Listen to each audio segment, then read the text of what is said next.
안녕하세요, 탐스입니다. 아이폰 13의 출시일이 9월 초에 나올 것으로 예상되는 가운데 지금까지 알려진 모든 스펙에 대한 정보를 총 정리해서 알려드리도록 하겠습니다. 알려진 바로는 8월 말까지 양산이 진행될 예정이며 21년 하반기 약 8,500만 대에서 9,000만 대 사이의 재고를 확보할 수 있을 것이라는 소식이 전해집니다. 그래서 이번에는 물량이 부족함에 대한 갈증을 해결할 수 있을 것으로 예상이 되는데요. 그리고 지난해 5G 인프라를 구축한 덕에 5G 효과로 1.5차 출시국으로 선정이 되었는데 올해 아이폰 13도 1.5차 출시국으로 대한민국이 선정되어서 해외 직구하시는 분들이 줄어들기를 바라봅니다. 제품의 구성은 미니가 빠진다는 소식이 들렸지만 아이폰 12와 동일하게 미니, 일반, 프로, 프로맥스 4가지의 라인업으로 구성이 될 것으로 예상됩니다. 아이폰 12는 한 달가량의 차이를 두고 미니와 일반 그리고 프로와 프로맥스를 나눠서 발매를 했는데 올해 물량 확보가 조금 더 수월하게 진행이 되어서 4가지 모두 동시에 출시할 것으로 예상이 됩니다.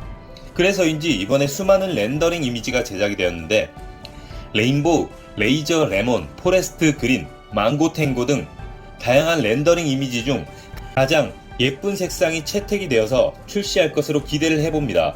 프로세서는 5나노미터 공정의 A15 바이오닉 칩셋이 탑재되며 성능 부분에서 늘 앞서가는 애플의 칩셋이기에 A14 칩셋 대비 30% 정도의 업그레이드가 될 것으로 예상됩니다.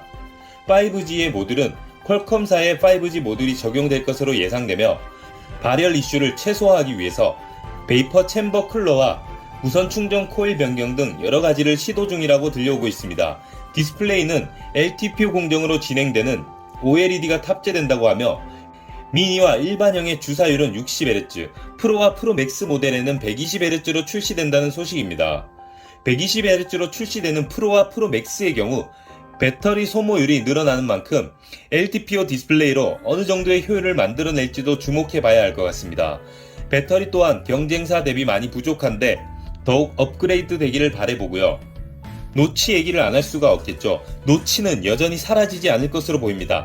다만 크기를 줄여서 사용자들에게 덜 거슬리게 만들었습니다.